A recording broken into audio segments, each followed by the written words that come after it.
Hot 106.5, it's time now for Front Page Jacksonville, a show that delves into the issues that affect you. We believe in transparency and providing only the facts. And now, here's Octavius Davis. After a brief hiatus, the kid is back. Back in the studio, behind the microphone, and on air with you. Welcome to Front Page Jacksonville. I am indeed Octavius Davis. You're listening to Hot 106.5 FM, Duval's only R&B. If you want to accept it or not, fact of the matter is, the end of the year is here. 2024 is wrapping up. Christmas is this week. I'm not sure if you work and if your offices are closed, that whole deal. Family coming in from town, if you're traveling, all that good stuff. But it's a wrap. It's a wrap. There are, 6 days left? 7 days left, maybe, in this month, in this year. And then we're rolling them over into 20 and a quarter, 2025. So, as I mentioned a moment ago, I was on a brief hiatus. I was not in studio last week. As a matter of fact, myself and Jack, we were both out last week. And so, the missus, the madame, the doctor in process, my wife graduated from grad school last Saturday, so we traveled down to Fort Myers. Jack, I've been telling people I was going to Fort Walton. It was Fort Myers. Fort Myers. I told Jack, I was like, yeah, Jack, I'm going to Fort Walton, man. Blah, blah, blah, this, that, and the third. I mentioned it was Fort Walton that I told you initially, right? That might be the wrong coast. Yeah, definitely the wrong coast. Fort but no cigar, yeah. I knew there was a fort in there somewhere. Fort Myers is where we headed. She graduated from Florida Gulf Coast University. And so, man, it was just great to be in the building. Our kids, they didn't make the travel, the journey with us. They watched online. And so just seeing the support online from my wife and people posting pictures and all of that good stuff, it was really great to see. Really, really great to see. So, let's jump on into it. There's a few different things that I'd like to touch on during today's show. A few local issues, national situations that we see going on. And then, of course, as always, we'd love to get your feedback on these different topics that I'm going to throw out there. So I'll give you the phone number now. 833-758-1065 is the number to call if you'd like to jump in. So stand right there in the spirit of graduation, because I know, some universities, they have two graduations during the year, one during December and then another one in the spring. Well, there was another graduation that took place, and Wendy Williams was in attendance. Wendy Williams, her son Kevin Hunter Jr. graduated from Florida International University. Kudos to that young man for graduating as well. Now, I'm not going to get caught up in everything else that's been swirling around Wendy Williams in regards to her health and things of that nature. I think it was earlier this year, a documentary was released that kind of delved into that. But now I'm not going to go down that rabbit hole. We're going to celebrate the fact that this young man graduated college. And his mom was able to be there to see it and support him, despite all the challenges that she may have going on right now. So congratulations, Kevin. The story doesn't say what he majored in because, as you can figure, rather than focusing on the accomplishment of this lad, they went down the rabbit hole of all the drama stuff, Jack. They got distracted. They didn't give us any substance about the young man. What did he major in? What is his degree in? What type of degree is it? What are his plans for that degree? I would have loved to have known that. Is he going to follow in his mom's footsteps of broadcasting, communication, et cetera, et cetera? There are so many different things that could have been done with this story. So many more humanistic things that could have been done to just add more gravitas rather than regurgitating the same salacious stuff that has unfortunately or fortunately, depending on how you look at it, has always surrounded Wendy Williams. But either case, congratulations, sir. Hope that whatever your next step is in life is one that you are going to be proud of, excited for, blah, blah, blah, yakety, smackety. So, Christmas is this week. Jack, I'm going to come back to you real quick, Jack, because we had an opportunity to talk a little bit.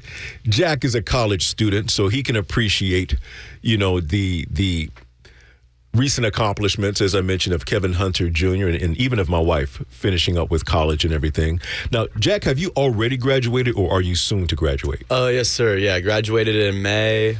I did a dual enrollment in high school, so I actually graduated in 3 years, got my degree in communications.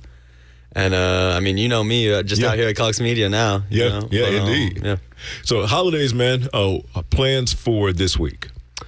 So, got kind of jammed up at work, post-college situation, kind of work starts to come first in your 20s. That's called adulting. Yeah, it's kind of hitting me like a semi-truck over here, but, it's all in good fun. I'm going back to my hometown on the 27th for New Year's and all that. See the family, have a little Christmas down there for anybody who couldn't get up to South Carolina, because that's where my parents are going to meet with my grandma and whatnot. But I love Christmas. This time of the year always gets me just excited. Everybody's in the holiday cheer. It's hard to have a bad time at Christmas, with everything going on. Is Christmas your favorite holiday? I think I might have to say it is. Really? It is. It has been for a while, and I've had many different Christmas experiences, wearing like down in Florida, up in South Carolina, even in Arizona with some family, and every time, anywhere you are, it's always good because you're with your family. You're having a good time. Indeed. Now, do you go with does your family do the whole matching pajama thing, like taking photos and everything like that with the matching PJs? Now, Octavius, we're on the air here. I don't know how much I can say, Octavius, but keep it PG, my guy. Keep it PG. We have a few. There's a few photos of us matching. I might have to text Pops, man, see if I could show you some. Yep. Mad funny, but we had a whole Grinch matching thing one year. One was like I'm naughty, he's nice, like with arrows on it, just like little funny stuff like that. It's fun with the family. That's pretty cool. We my family, we did a matching pajama photo shoot. I think this was Christmas of 2021. And so, but of course, my family has grown since then. And I think I overheard my wife and one of our daughters having a conversation yesterday about doing another holiday photo shoot this week. So we'll see what happens. We'll see what comes out of the Davis Shire this week. You never know. Yeah, you never know. But for you, the listener, what do you look forward to most when it comes to Christmas, this time of year? What do you most look forward to? 833-758-1065 is the number to call. I mentioned a moment ago, we have about maybe 7 days, and my math might be off. Maybe 8 days, 9 days, I don't know. But 2024 is wrapping up. And 2024 appears to be ending the same way that it started. Well, Octavius, what do you mean by that? Well, for those of you who remember, early January of 2024, there was a commotion at a mall down in Miami. And there were various stories coming out. One story is that there were teenagers fighting with sticks and setting off firecrackers. And therefore, the Miami Police Department converged on this mall because the teens caused such chaos and commotion. But then there was another story from patrons within the mall who said, nah, Jack, there were some inexplicable things that appeared out of nowhere that were 10 feet tall, phasing in and out of reality, and people booked it up out of that mall. Aliens, people. Extraterrestrial life forms according to people within the mall, is why that commotion came about. Now, whose story is the truth? I don't know. I wasn't there. But what I do know is I remember seeing the video. The video prior to any stories coming out, people living around the mall who were posting on social media, over 100 police vehicles converging on the mall. My wife and I were looking at the video. I said, I don't know what's going on, but it's something that's out of the ordinary. Whatever it is, it's out of the ordinary. Because the response was very heavy-handed. So 2024 appears to be wrapping up the way that it started. Well, how is it wrapping up? Well, up and down the eastern seaboard, there have been drones appearing over the water, over residential areas, buildings, different size drones. Initially, I think earlier this week or later, the later part of last week, government officials were saying, well, we don't know where these drones are coming from. We don't know what it's all about. And as I'm reading stories now that are coming out, now the FAA has put drone restrictions, amongst the New Jersey area and everything else. But here's the thing. How are they defining drones? Because if they're trying to say that the little drones that, you buy off Amazon, that you get for your kids, or even you yourself may like to utilize and take photos, video, whatever, and fly the little unmanned drone with a remote control. I could be wrong, but I don't think Amazon has yet released a 20-foot long drone model that's available to the common person. One lady said that a drone was over her house and it was about the size of a 20-foot long SUV. Unless, of course, Amazon got that. If they got that kind of, I would like to see what the features are on that particular drone. So there's a lot of suspicious activities going on in the sky. But again, according to the FAA, on Wednesday and Thursday, they've temporarily banned drone flights in 22 areas of New Jersey and 30 areas in New York, mostly in and around New York City and Long Island, where critical infrastructure is located.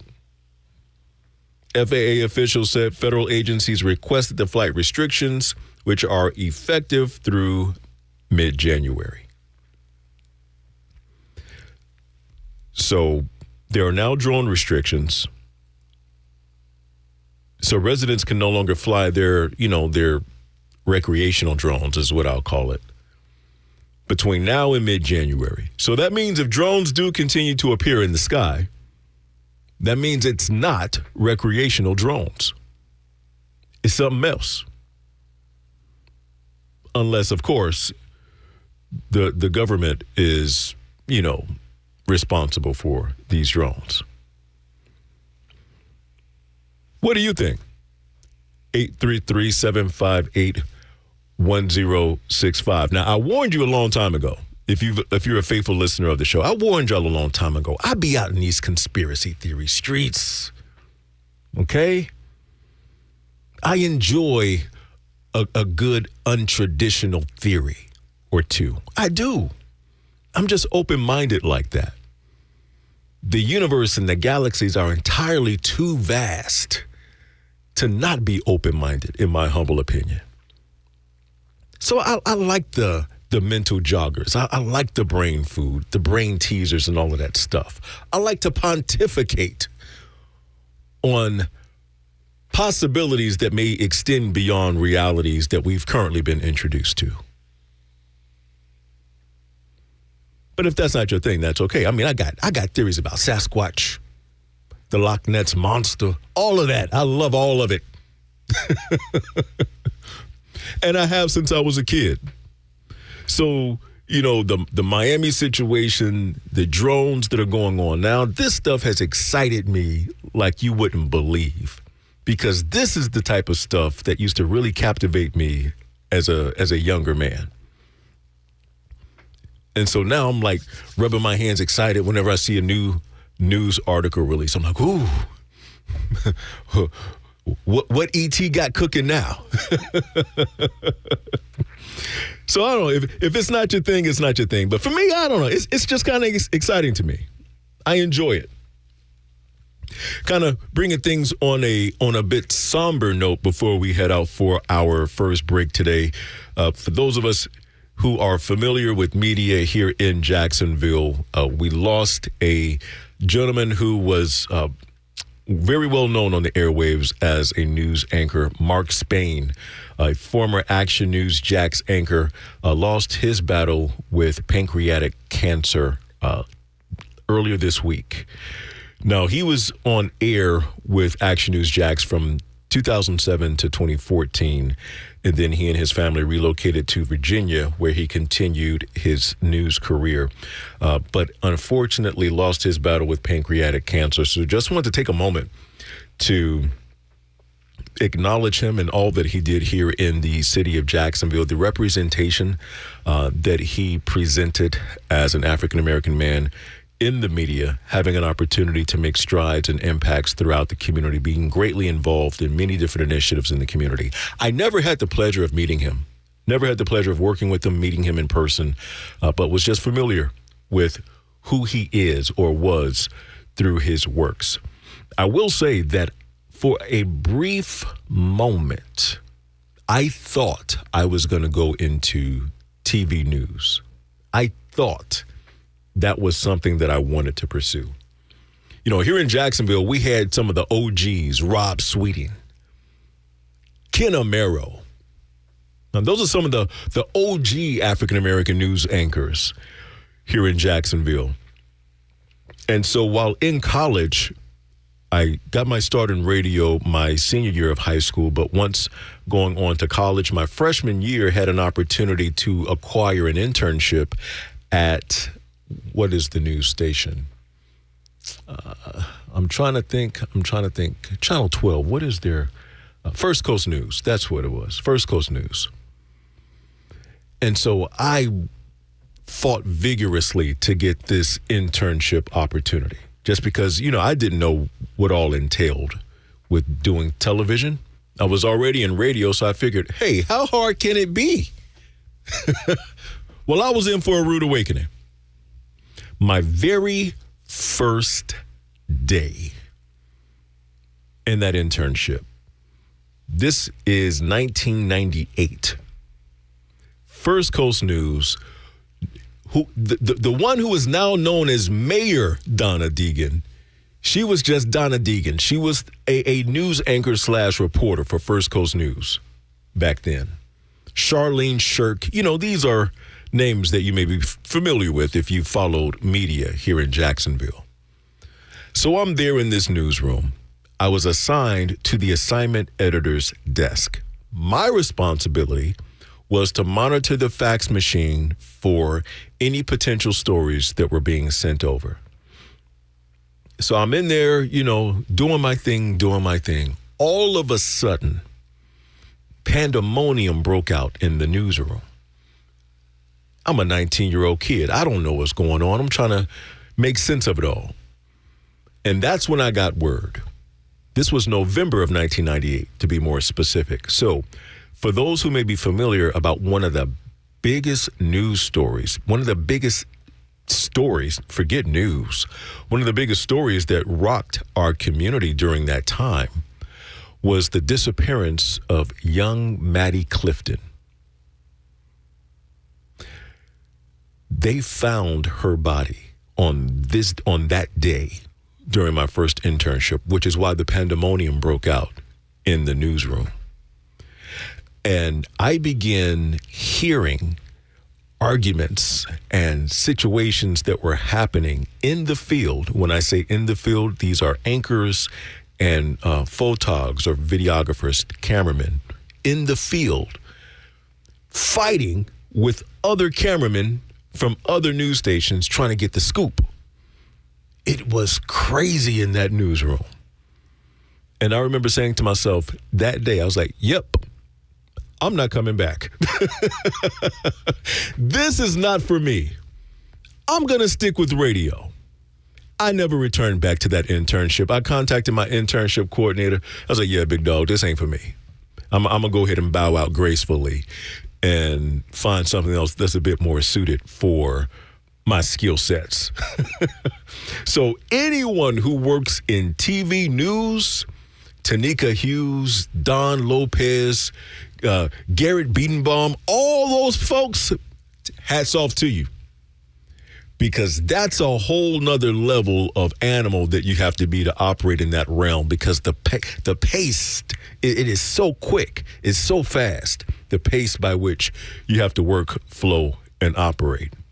Hey, I have a lot more coming up on Front Page Jacksonville. Also in the second hour, we're going to have a guest in the studio with us. If you've ever thought you wanted to take a trip to the motherland, well, you're going to have an opportunity to hear from our studio guest during the 7 o'clock hour and call in and ask questions that you may have if you ever thought about journeying to Africa. This is Front Page Jacksonville.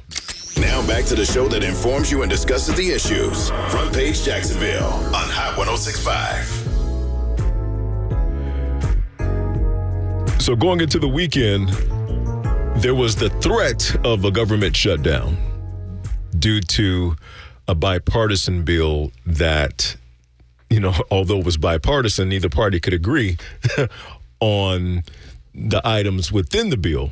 And so they were threatening a government shutdown. Well, crisis averted.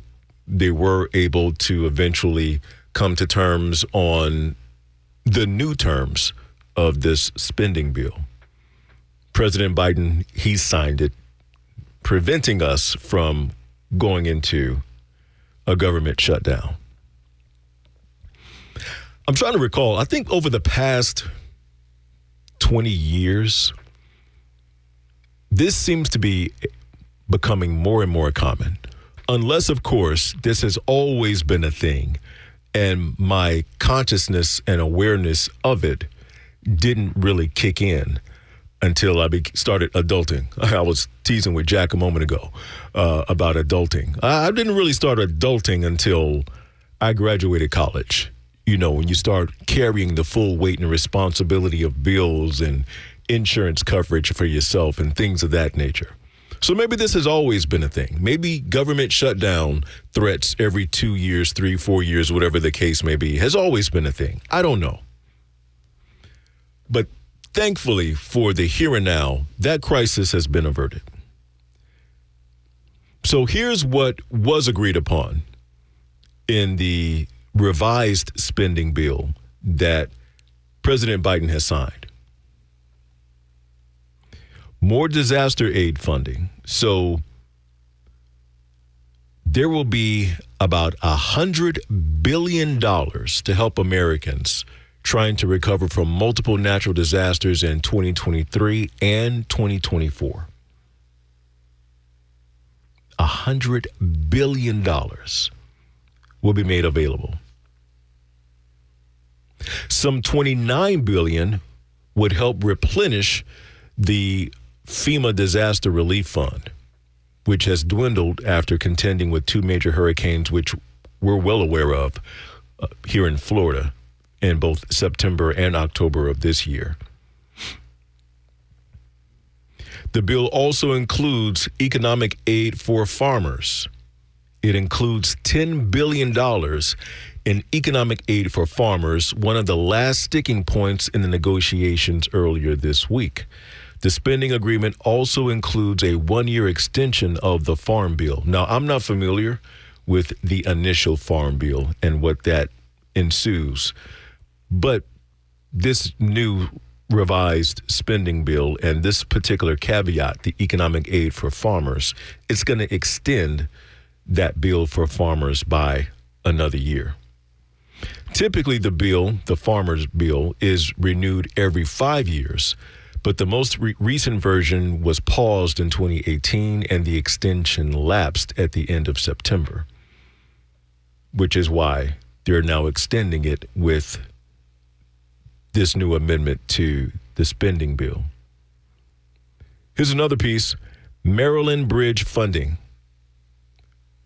Rebuilding the bridge could cost between $1.7 and $1.9 billion. Well, which bridge is this? Well, you do recall earlier this year, back in March, a bridge collapsed in the port of Baltimore. It was a cargo ship that crashed into that bridge, and that was eerie to see unfold. 6 workers were unfortunately killed in that incident. And so the spending bill is also going to include economic relief to at least go towards helping with the Maryland Transportation Authority rebuilding that bridge there in Maryland. They're also going to extend telehealth flexibilities in Medicare. Are you a telehealth person? I wasn't sure how I would take to telehealth. I've used it a time or two, and I'll be honest, it's not too bad. It's convenient, especially if, whatever challenge you may be experiencing isn't a life-threatening, which I think they tell you that anyway as you're trying to set up a telehealth appointment. Like, if this is life-threatening, go to the ER, please and thank you. But, if it's a low-maintenance type of thing, telehealth, it's pretty convenient. It's not so bad. Telehealth really hit the scene during the COVID years because, of course, it made it safer, if you want to say that, for patients and doctors to be able to interact and not have to worry about, spreading the COVID cooties by meeting in person. Now, here are some things that are no longer in the funding package. I'm not sure if you're a X user or not, Twitter. I'm not sure if you're an X user or not, but earlier this week, I actually followed Elon Musk on Twitter, and he posted an image of the initial spending bill. That John was 1,500 pages. 1,500 pages.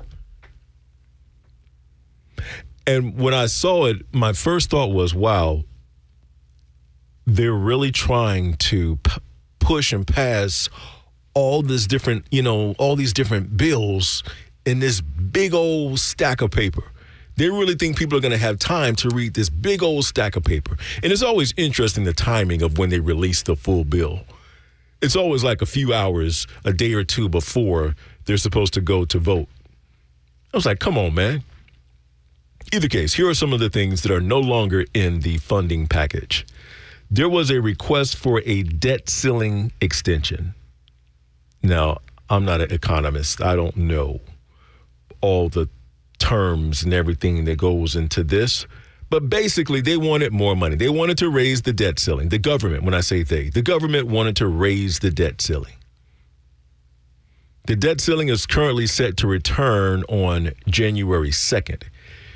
It was suspended as part of the Bipartisan Fiscal Responsibility Act, which Congress passed June of 2023. Lawmakers likely would have until mid-2025 to address the debt ceiling, since the Treasury Department could temporarily use cash on hand and other measures to keep paying the nation's bills and avoid a first-ever default. Everybody in America is in debt, including America. Now, I'm not a millionaire yet. You see how I put that? You see how I put that? Yet. Not yet, Jack. I'm not a millionaire yet. But some of the material that I've read, books that I've read, individuals that I follow, apparently there is an upside to debt if you know how to use debt. Apparently there's such a thing as good debt. I don't know nothing about that yet. Okay?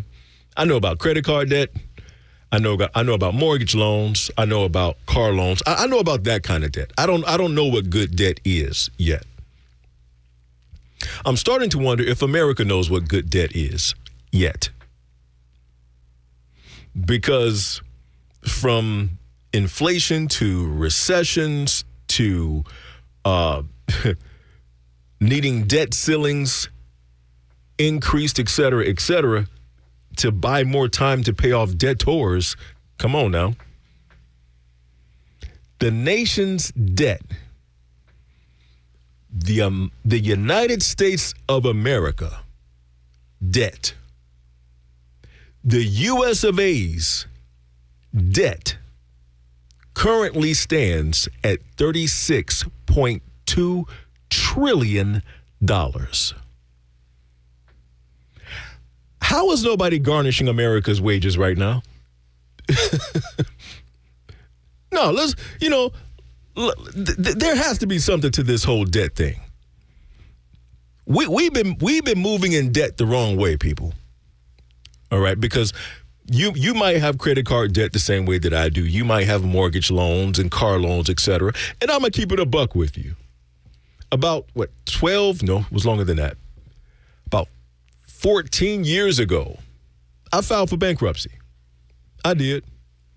And I'll tell you why I filed for bankruptcy. While I was in college, they got me.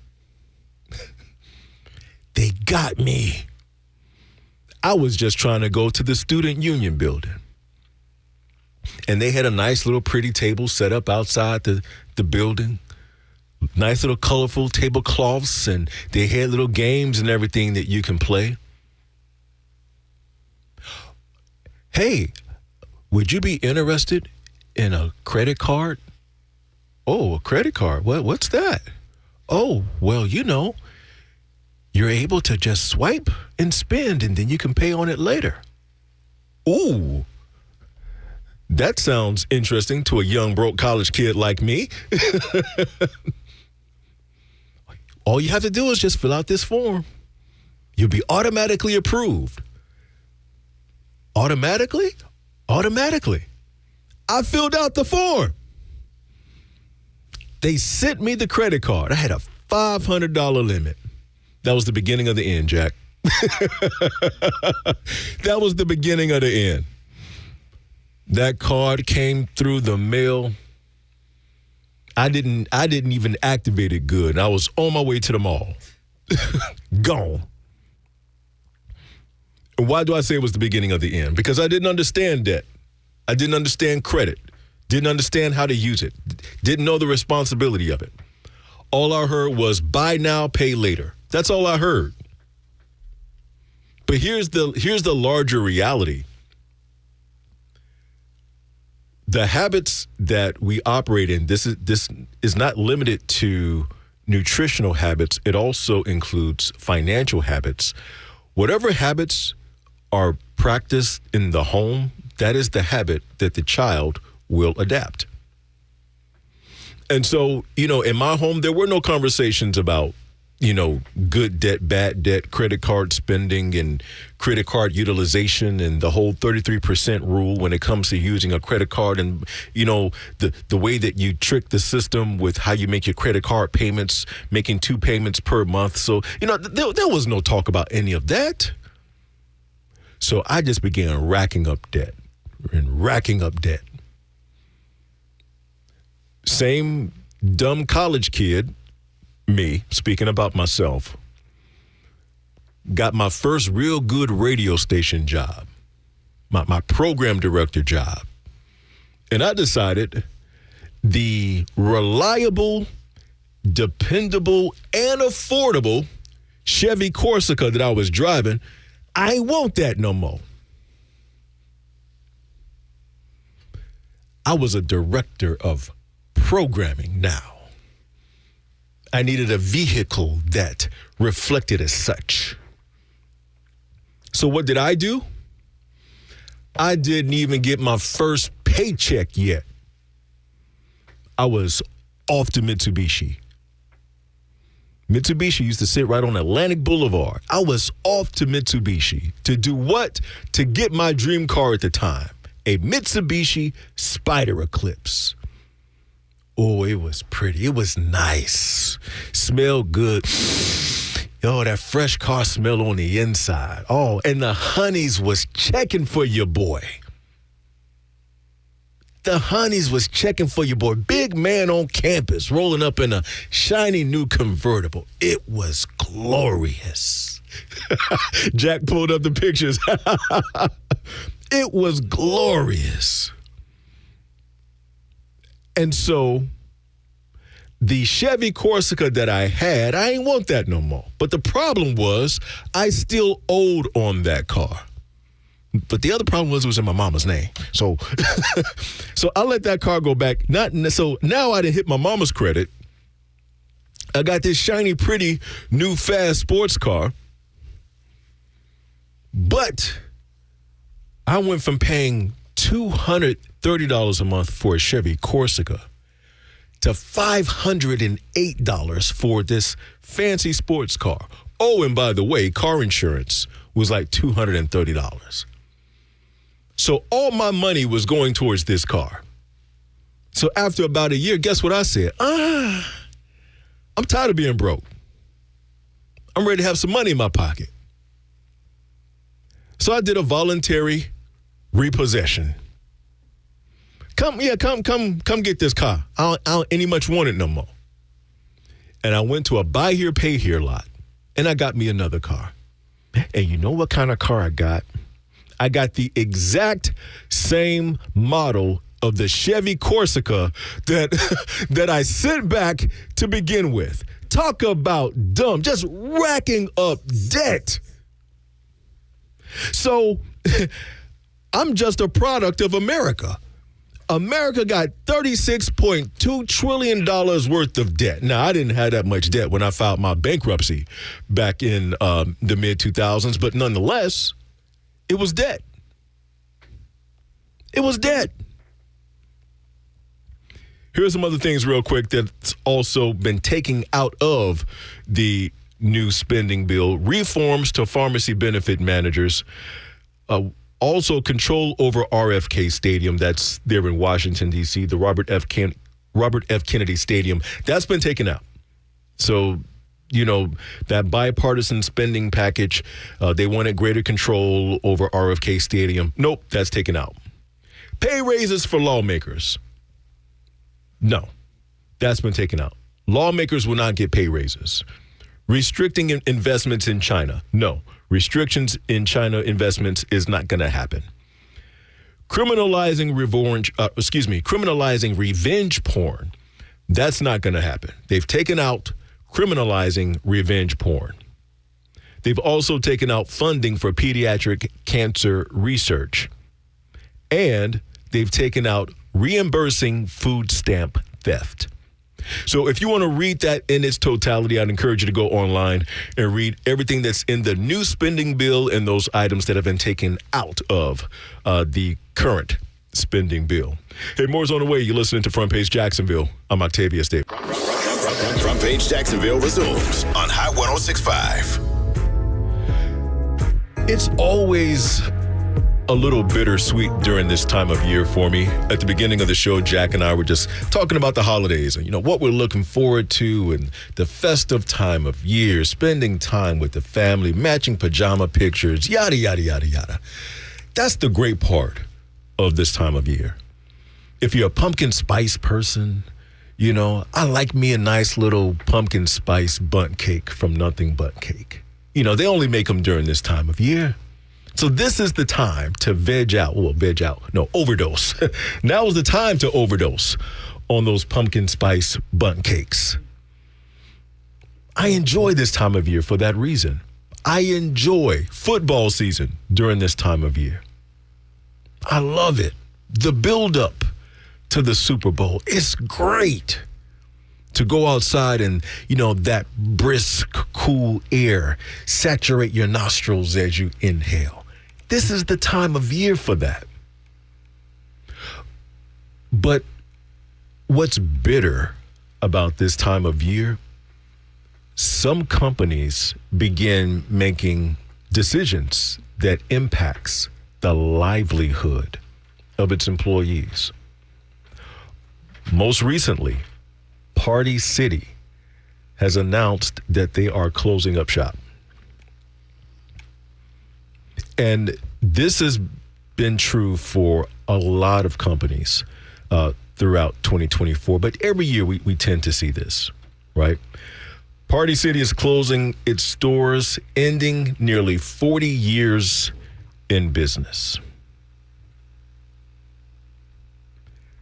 CEO Barry Litwin told corporate employees on Friday, 2 years ago, in a meeting viewed by CNN, that Party City is winding down operations immediately, and that today, this past Friday, would be their last day of employment. Staff were told they will not receive severance pay, and they were told their benefits would end as the company goes out of business. Ugh. I hate to hear situations like that. It's Christmas. It's Christmas. But this is the reality that those families now find themselves in, because I'm sure the Party City employees were thinking the same thing. And so the other side of that bittersweet component that I made mention of, staying on the bitter side of things, they were just informed on Friday. What was Friday's date? Today's the 24th. What was that? The 20th. They were just informed on December 20th that they were closing up their doors immediately. They would not receive severance pay, and their benefits were going to be discontinued. I hate to hear that. The other part that I dislike about that is sometimes it seems to me that companies want more loyalty from its employees than what they're willing to give. Because I get it. Okay. Financially, you're on hard times. Check. I understand that.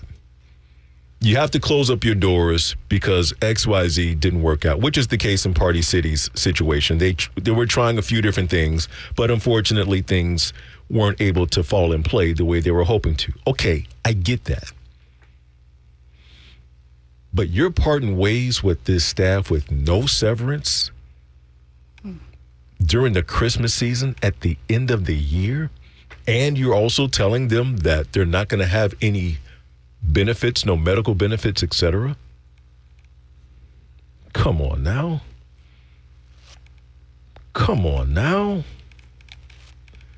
But you know what, Party City, they aren't the only ones who will be closing their doors.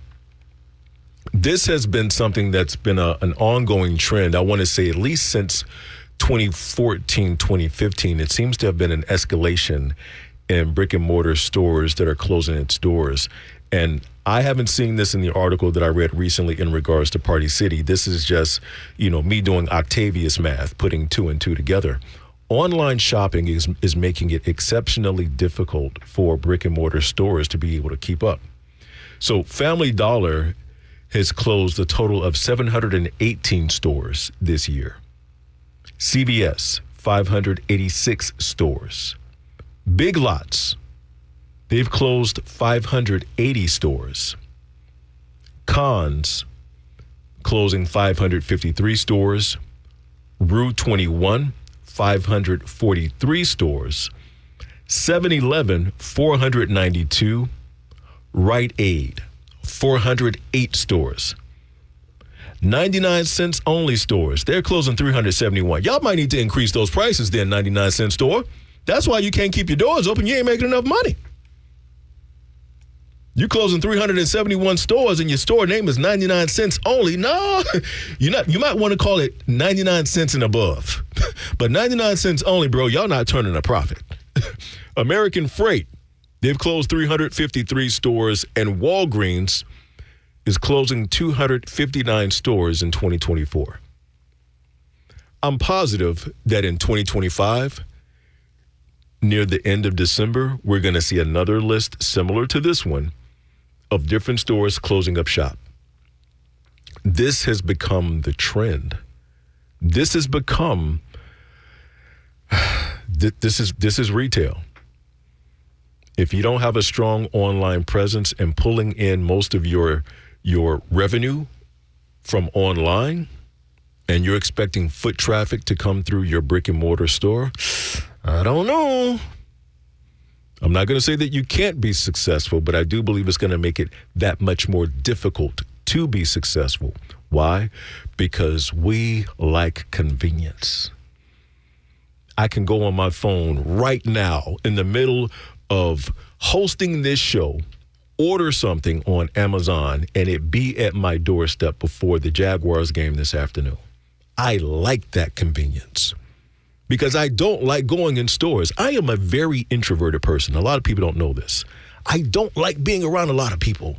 I do it because I have to, but I like being a homebody. I don't like going out during Christmas shopping because, in my humble opinion, when you go to stores trying to grocery shop or Christmas shop with your little buggy, people are unaware. They stand in the middle of the aisle.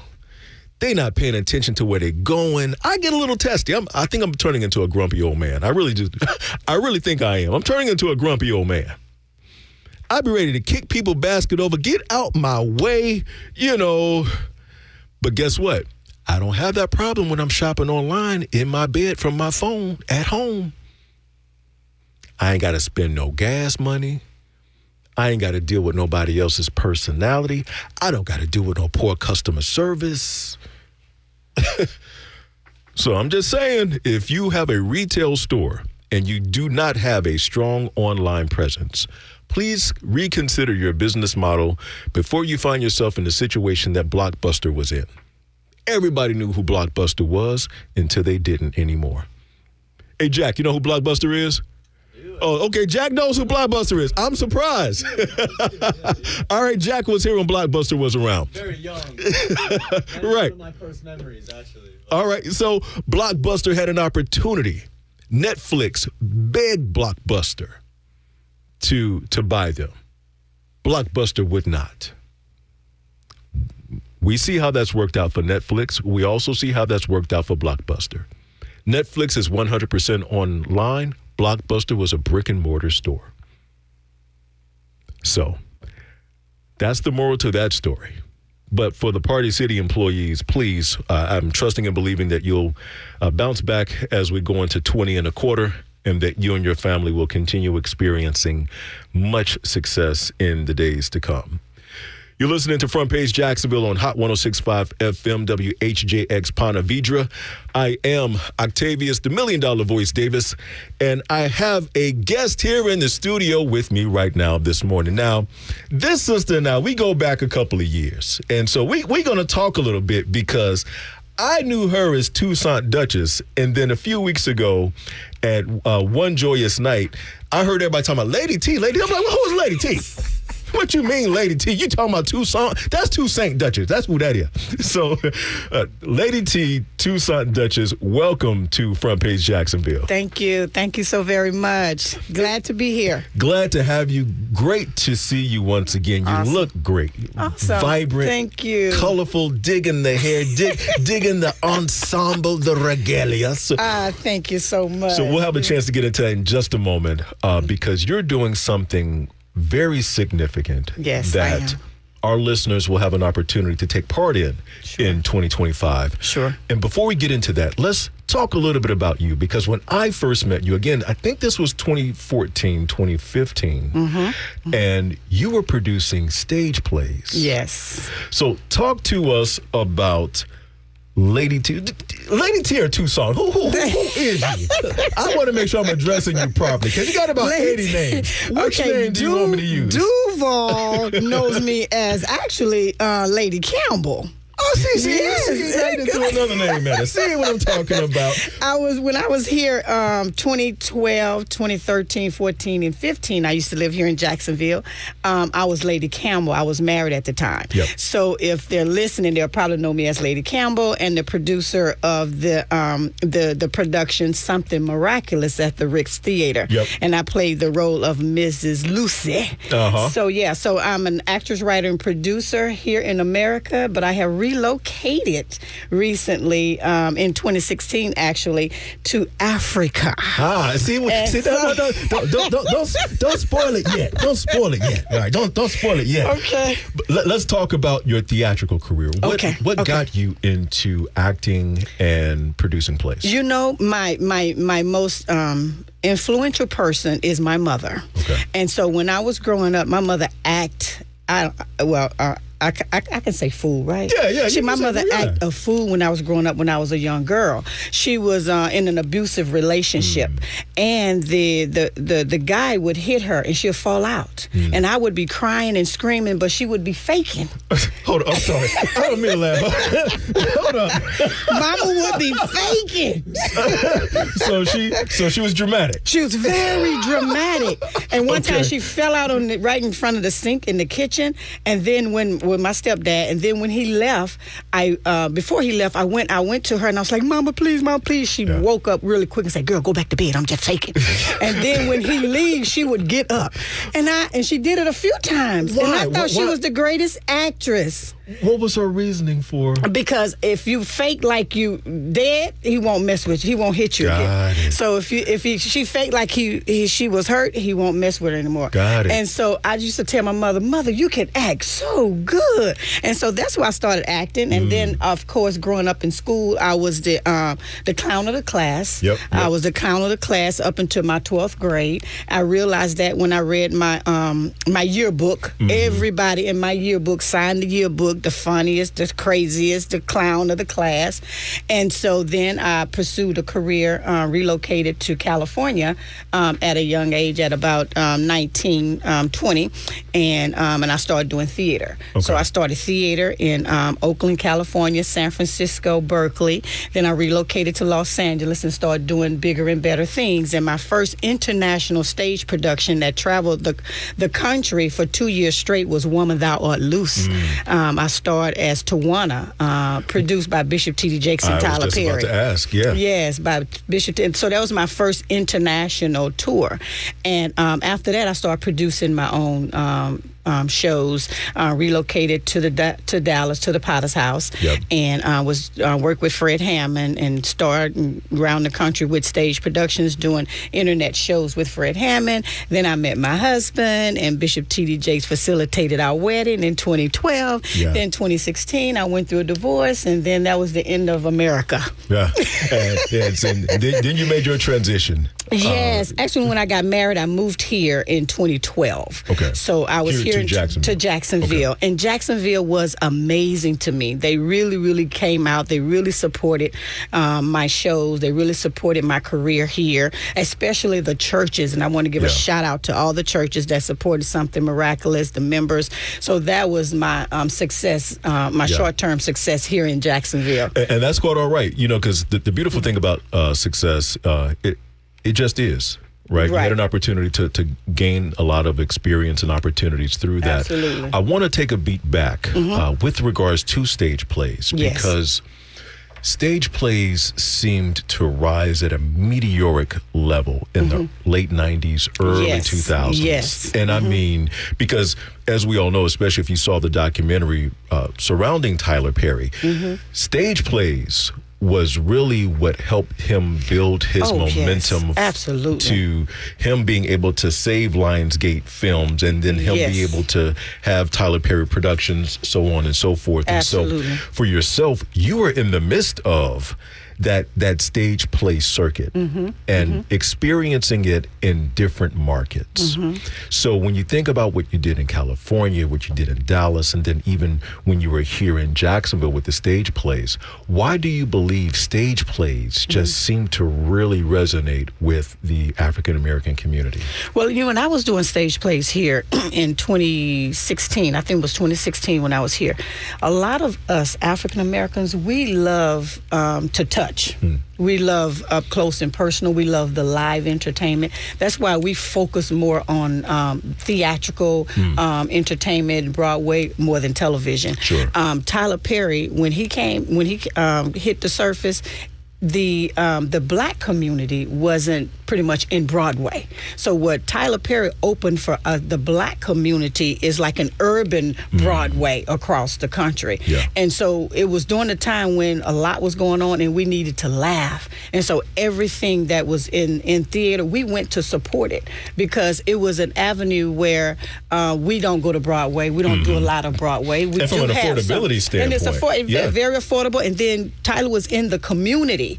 And so there were theaters and stage and even churches that had what you call it, like a hall where we would use whatever we had to be able to perform in a hall and build Broadway and build our own urban style Broadway. So that's what Tyler Perry did for a lot of us, because when I was working with Tyler Perry, I knew it was something that I wanted to do. I trained myself behind Tyler Perry. So everywhere we went, I watched Tyler from everything he did, from directing, casting, to lighting and sound. And then once, I stopped touring with him, I started producing my own shows. And we realized that people want to come into theater. They love a lot, especially us. We like to laugh. We like to hit each other and clap. And you can't do that watching television. We did that like the first 5-10 minutes of this interview. Right. Yeah.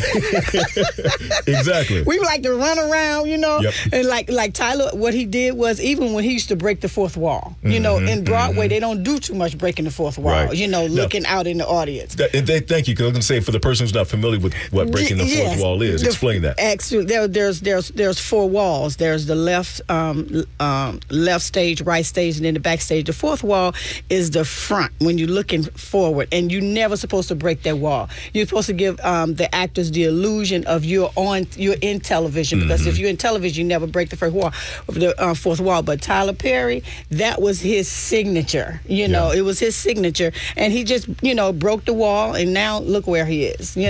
And I would say to Tyler Perry made me who I am as far as an actress. I was so funny one time in the play, and I would care more about the other actor than my character. And Tyler wrote my character to be extremely funny, but I would make the character that's not supposed to laugh, and he would get dotted. They would charge him $300, $400 just for laughing. And then I went to Tyler one time and said, "Well, can I tone down?" I was like, "No, you're gonna do what you're supposed to do. You're I'm funny." gonna need them to yes, take care of don't themselves. worry about them. So it's like, if you're gifted, go on with your gift and be talented. Don't worry about anybody else, because that's not professional to break character on stage. So Tyler Perry has really, and I've taken that throughout my career of what Tyler Perry has taught me, and even Bishop T.D. Jakes. It was a T.D. Jakes show.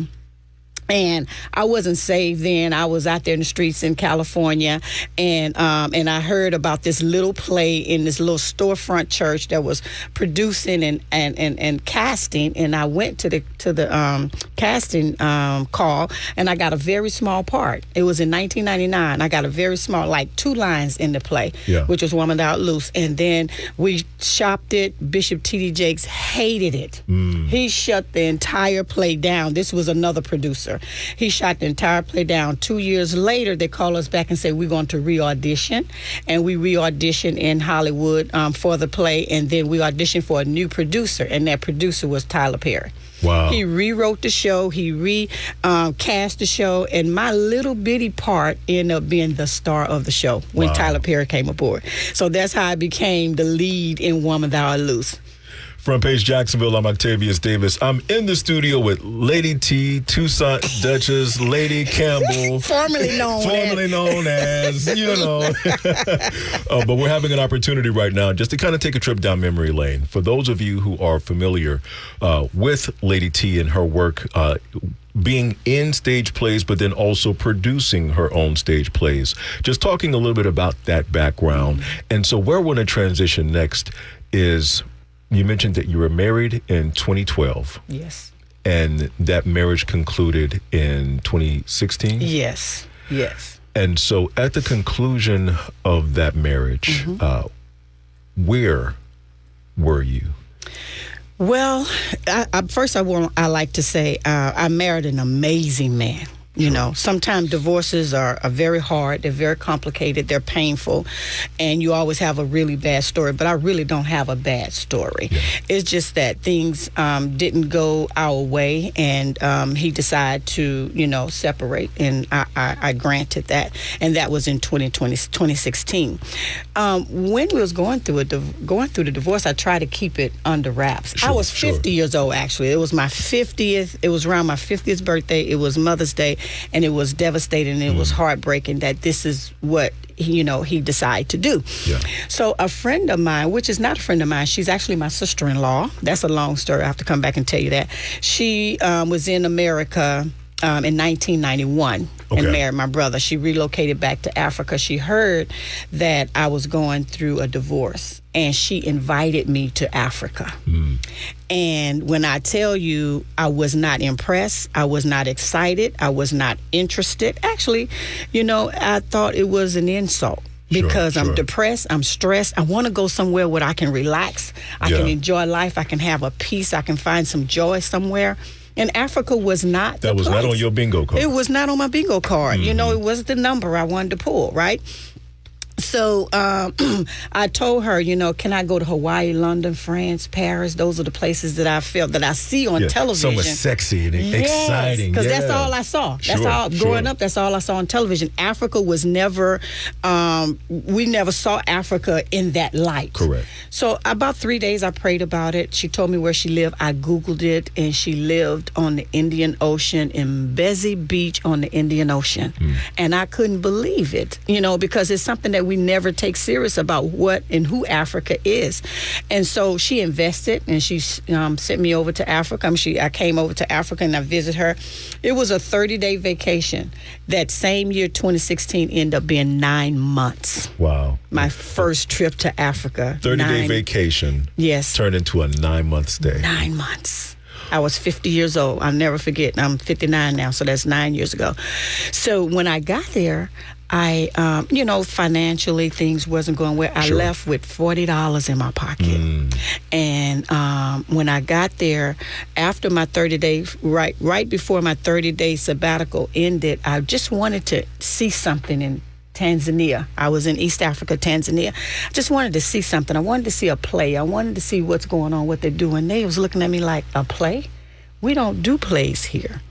I'm like, oh, seriously? So the person that invested me to come over, she's a PR person. So this PR person, Lucy Gongoseke Hamilton, which is my sister-in-law, she went to every radio station, every television station, and told them about this lady, this young lady that's an actress from America. She's in town, and she's a theatrical actress, and she would like to do plays in the country. Wow. I didn't have to pay one dime. Venue. I didn't have to pay for a venue. I didn't have to pay for food. I didn't have to pay for lighting. I didn't have to pay for costume. I didn't have to pay for anything. Wow. They got behind me 100. And then my son is here. He'll witness. Then they sent home $10,000 for the debt that I had here in Jacksonville, so I can stay longer to produce the play. So that's how instantly at 50 years old, I became an international writer, producer, actress, you know, and an advocate for Africa, you know. So I always say, when you're going through something, don't give up on God. Don't give up on yourself, because God don't give up on you. When I went to Africa, it felt like when Moses went to Mount Sinai, and God met him on the other side of the burning bush. Africa is my burning bush, where God met me there at 50 and started my career all over again. So you were supposed to be there for 30 days. Yes. You found yourself there for 9 months. Yes. Now, what you just shared about getting all the backing and the support to do your production, was that within that 9-month window? Is that why it was extended to 9 months? Yes, the 9 months, it took me 9 months to actually write a new script, produce it, cast it, and then produce it, and teach these people that have never been on stage before. I mean, they was in awe of the fact fact that we had a live band backstage, I mean, it really, really humbled me, and I'm almost in tears just thinking about it. The pain that I was going through, and being on the continent of Africa and blessing these people during my pain was just amazing. It was therapy for you. It was very, and theater is always therapy for us. Yeah. You know what I'm saying? For me, definitely, it was therapy. Even though I prayed, for my marriage and stuff, and I was able to release it, I found Mrs. Lucy. I took Mrs. Lucy from here because Mrs. Lucy is the character that everybody familiar with me with here. So the show that we wrote in Tanzania was Mrs. Lucy Goes to Africa. Which is appropriate. Which is very appropriate. And it was basically your story. My story. Because Mrs. Lucy, I made the character like 85 years old, an African-American woman that lands some kind of way in Africa for the first time, and she's so confused. Yeah. So confused. Don't understand the language. I mean, it was hilarious. It was educational because it brought two continents together. It brought African-Americans back home, and then in Tanzania, the Africans in Tanzania was able to relate to an African-American on stage. Now, producing the play was a little challenging because I'm using this terminology like, curtain call and, intermission. This one experience I had during intermission, I told the announcers to make an announcement. We're going to have a 15-minute intermission. Those people left the theater. They was going to the parking lot. We're just going to step out for these 15 minutes, let y'all do what y'all do. They was coming to Lady T, the people are leaving. I was like, why? They was like, I don't know. We just said intermission. I realized that they didn't realize what intermission was. Yeah. So they saw people kind of scrounging around. So then they started going to their cars. So we all had to go to the parking lot and say, no, the show is not over, and bring everybody back in. So I realized I was so ahead of them. So I had to kind of really bounce back to like first, third grade level in teaching, the format of theater and the dialect and how we speak, in theater. So it was very interesting. Because what immediately came to mind, and this goes back to when you and I were speaking at One Joyous Night, and you were sharing with me that you were doing plays there now. One of the questions that immediately came to mind for me is there not a language barrier? Well, I am currently now living in Kenya, which is also East Africa. It's the next country over from Tanzania. They speak Swahili. Okay, that's their country language in Tanzania and in Kenya is Swahili, but they also know English very well because they're great business people. Now, in each country, for instance, in Kenya where I live now, it's like 47 different tribes. So there's 47 different mother tongues and different languages. So there is, when I travel to certain places to perform or whatever, there is a language barrier because they don't even speak Swahili. Right. They don't speak Swahili, nor do they speak English, but then there's a translator. Now, I pat myself on the back for producing that first international play in Tanzania simply because half of my cast did not speak English. Half of them. So the script was written in English, and so what I did was I allowed them to help me convert it to Swahili. Nice. So I had an English script. They had a Swahili script. So even though I didn't know what they were saying, I had my English script, so I knew exactly the concept and how to direct them. Oh, that's creative. So the entire show was built around an African-American older lady that spoke English in Tanzania, and she had to move in with a family that spoke Swahili. But one family member knew how to translate Swahili and English. So she got it all mixed up. Example, one line in the play, she goes to the market, Miss Lucy goes to the market, and one of the vendors at the market says, Bibi, cuckoo, hapa cuckoo. And she turns around and she gets so frustrated and so mad, and she goes and grabs that young man and say, don't you call me cuckoo. Cuckoo in Swahili is chicken. Okay. But cuckoo to us is cuckoo. Right, it's cuckoo. Crazy. Yeah, right. So she thought that, so everybody was like, Miss Lucy, what are you doing? And Miss Lucy was like, he called me cuckoo. No, he's just offering you some chicken. Yeah.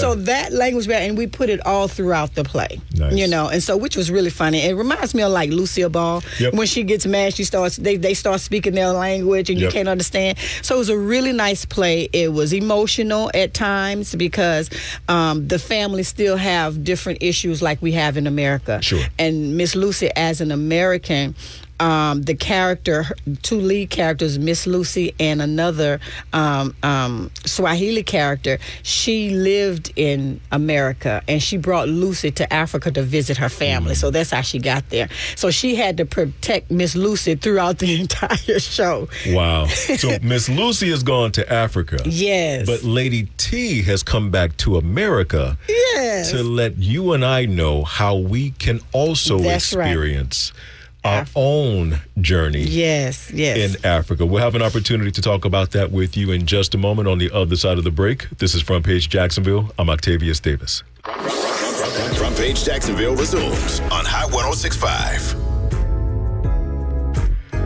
I have been speaking with Lady T, Toussaint Duchess, Sister Campbell, Formerly known as Homegirl from around the way. But having a great time this Sunday morning in the studio with Lady T, speaking about her journey. So for those of us here in Jacksonville, we've known her from the theatrical plays that she's done. She's traveled with Tyler Perry and Bishop T.D. Jakes, with Lady Thou Art Loosed, and so many other things. But in 2016, she went on what she thought was going to be a 30-day sabbatical to a country she had no interest of even going to, the continent of Africa. And that 30-day sabbatical turned into a 9-year transformative experience. Yes. To where she began doing her stage plays there was it in Kenya? I started in Tanzania. Started in Tanzania. Support resources provided to her to pull off this stage play. And let me tell you something. As someone who has worked in that realm, it is not easy to do a production. And so when you have a community that comes together and provide the resources to you to pull that production off, that is saying a whole lot. But she wasn't satisfied with journeying back to the motherland and keeping that experience all to herself. That's right. She's come back to America, specifically here in Jacksonville. And Lady T, there's now an opportunity for more people to experience Africa in a way that you did. Yes. What is it that led to you now wanting to create this opportunity? When I was over there, I felt guilty because I didn't know it too much about Africa. I felt guilty simply because a lot of people like myself was like, I would never go to Africa. I believed what I saw on television, that it was a hole, that it was, you get AIDS there, and that it was the darkest place. You never want to go to Africa because what they show us on television, they show us the worst part of Africa, the rural areas, the babies with the bees, the big stomachs and stuff, but they never show us the beauty, the wealth, the richness of what Africa is and who Africa is. So when I was over there and my sister-in-law invited me over there and I started doing production and plays, and I was also on social media, and so social media was asking these questions. Is that Africa? Like now I know there are people, now don't get me wrong, there are people that understands who and what Africa is. They understand the beauty and wealth, but there are many more of us that do not know. Very true. And so while I was there and I was getting these inbox messages, is that Africa? Do they speak English? Is that a hotel you in? Are you on the beach? Blah, blah, blah. All these questions that they was asking are the questions that I had. So when I was experiencing it all, I felt guilty.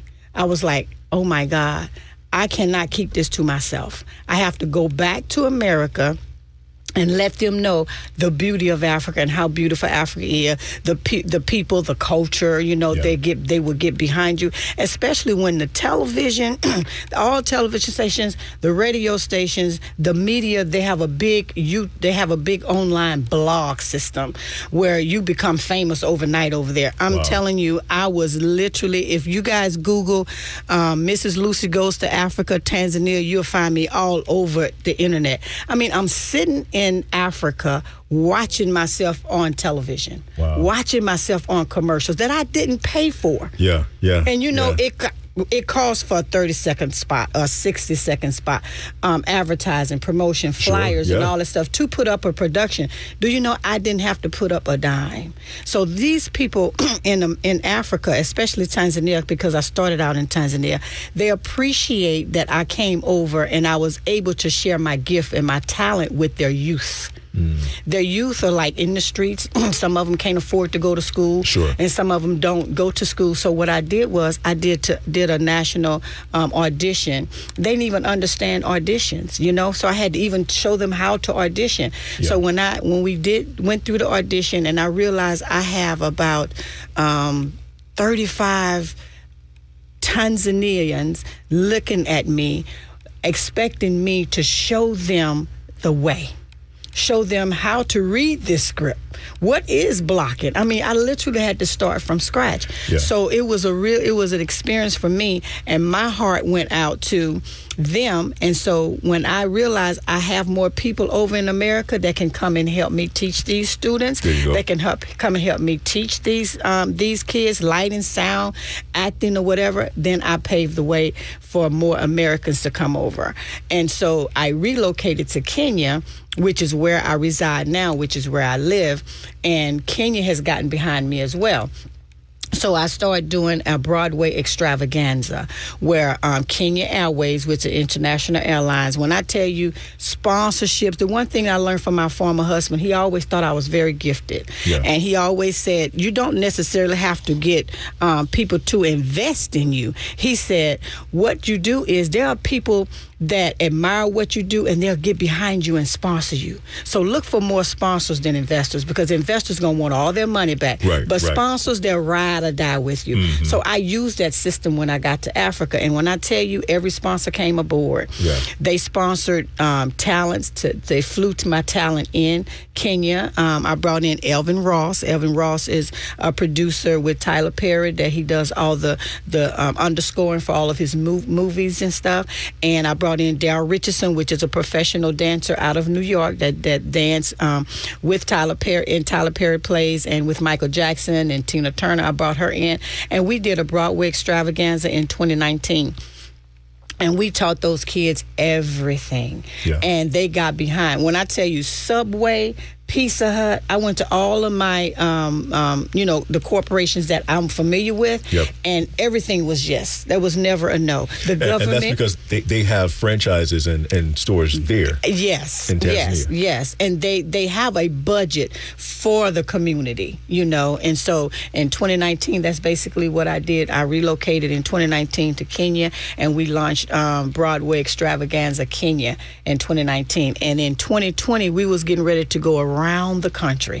I went to here we call them cities, but in Kenya they call them counties. Okay. So I went to like 10 counties, and I met the government in 10 counties and told them what I wanted to do, because my dream and my goal is to build and own like repertoire theaters in all of those counties. Because when I went to the government, they would sit back and say, well, we don't have a location to do a play. But when they take me to their culture center, when they take me to the little halls and stuff like this, I'm like, here it is. You got space right here. This is where we start. Yeah. This is where we start. And I always tell them about, Tyler Perry and how Tyler Perry started in that community. And the kids don't have an income. So we wanted to make sure that they was on the contract. We wanted to make sure, we made it sustainable for the youth. And I was like, how we make it sustainable is we produce a play, and just like we do in America, we take it from county to county to county. And so they agreed with everything. The county, when we come in one county, they had agreed to pay for everything. When we come in that county, we go to the next county, and then we split the profit, right? Sure. Yep. We was doing that in 2020, but old COVID. Old COVID got me stuck in a mess. So COVID hit. Yeah. So I wasn't able to go back to Kenya. So 2020, 2021, I pretty much was in America. But the blessing about COVID, and this is where Journey to Africa with Lady T was created. So many people was reaching out. During COVID 2020 and 2021, I spent hours and hours on Zoom calls with groups that want to go over to Kenya, want to go over to Africa. And so I've started bringing groups over since 2019. My first group was 2019 in Tanzania, which was about 26 people. COVID hit. My next group was 2021, about 10 people. In 2021, 22, 23, 24. Hey, we're out of control now. We celebrated 5 years with Journey to Africa. Congratulations. With Thank you so much. And so we've been connected. And my goal is to connect producers, writers, dancers, anybody that wants to do something outside of America. With a lot is going on in America now, it's time for us to come out, It's time for us to come over and give back to our continent from which we came. And I think the timing is very appropriate as well, especially because when you think about the transition that's happening in the music industry, the entertainment industry, in terms of Afrobeats becoming wildly popular in mainstream radio. Yes. And a lot of actors and actresses of African descent are also finding themselves on the main stage, whether it be theatrically or in the theaters. So I think the timing is spot on for what you're saying in terms of the opportunity that exists. Yes. If you listen to Steve Harvey, I'm going to throw him out there. Steve Harvey went out there and he's an advocate. He's trying to get as many of us as possible to at least come to the country, to the continent, to experience it. You know what I mean? Ghana is his favorite spot. I went to Ghana this year. I was in Ghana for about a month. Ghana is, over 400 years. That's where the Atlantic slave trade came from, West Africa and Ghana. So a lot of us want to go back to Ghana, but we want to travel across Africa. I do tours. And I'm a host for all of the tours. We are working. I can't say it's official now, but we're working on something really good. 106.5 and our partnering to take the audience to Africa, to Victoria Falls, and that information will come later.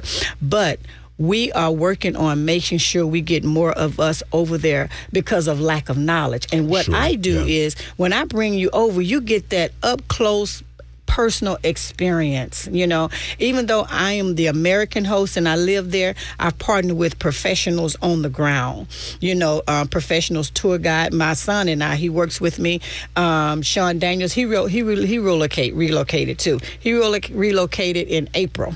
So April of this year. He's been there since April of this year because as the company grew, I couldn't do it by myself. Right. It grew out of control. Sister needed some help. Oh my God! And so COVID was a blessing for me. Was able to just really get on the Zoom and tell people about Africa because of we have that stereotype of Africa. We got to dispel that. And the more we talk about it, the more Steve Harvey talk about it, the more the actor or singer Akon talk about it. Samuel L. Jackson. If you Google Black Americans moving to Africa, it is so many of us. At least Steve just said he's buying a house and he's living in Africa 8 months and coming back over to America maybe 4 months. That's pretty much what my son and I do. We live there and then we come here because I have to come back so I can bridge the gap. So I can, bring awareness to the beauty of Africa to get more of us. I mean, African Americans, white or Caucasian. I just did a tour in Egypt and Dubai. And in Egypt, of course, that's the cradle of mankind. So it's like everybody should be able to everybody should have the desire to come to the continent of Africa, Absolutely. And so you guys can call me 225-505-1599 225-505-1599. You gotta give it to him twice, maybe 3 times. Yes, hit him again. 225-505-1599, and you ask for Lady T. Let's talk about Lady T, the name Lady T. Yes. Now, when I went to Africa, I told them people my name was Toussaint Duchess, right? They could not pronounce Toussaint. Now, hard as African American names are, Abu Gugu, Du Baba, I'm just making up names right now. Afmana Mfuda Kamba. Now that's a real name. They can pronounce their names, but they couldn't pronounce Tucson. Yeah. Well, our syllables are different. Yeah, the enunciation of our syllables and so forth. So yes, but because they be saying Tuisante. And so especially, when I'm in a meeting, they always mess my name up. And so they would, okay, can we just call you Lady T? So since 2019, I became Lady T. Lady T was born. Lady T was born. So now I'm Lady T now.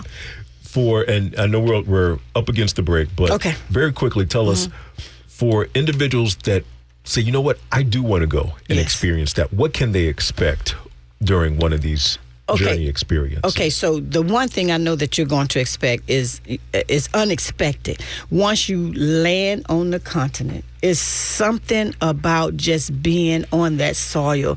It moves your heart. It moves your spirit. A lot of my guests, they fall to their knees. They cry because now I've pumped them up. I've given them more information.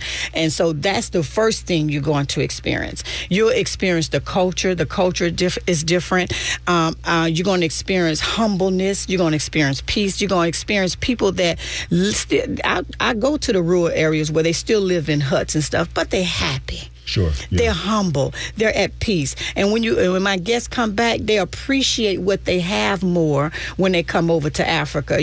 I go to the wealthy, the rich area. We stay in a really nice area, but I also go to the rural areas because what they do is they go and they come and they give back. I've had teachers to come over. They bring supplies and stuff. They teach the kids. Again, I've had artists to come over to help me with, Broadway extravaganza to help teach the kids. And that's what I want you to experience. I want you to experience the beauty of Africa, because Africa, you have the Mediterranean Sea, you have the Indian Ocean, you have the Atlantic Ocean, and you have all of this beautiful, sightseeing, to be able to be in nice hotels. Because people always ask, should I bring an electrical cord? Can I blow my hair? I mean, certain questions like that, they just don't know. Yeah. So if you guys are interested, call me at 225-505-1599, and you can find me on social media, all platforms, Journey to Africa with Lady T. And we are promoting a tour out of Jacksonville, June 26th to July 7th. We are going to Victoria Falls.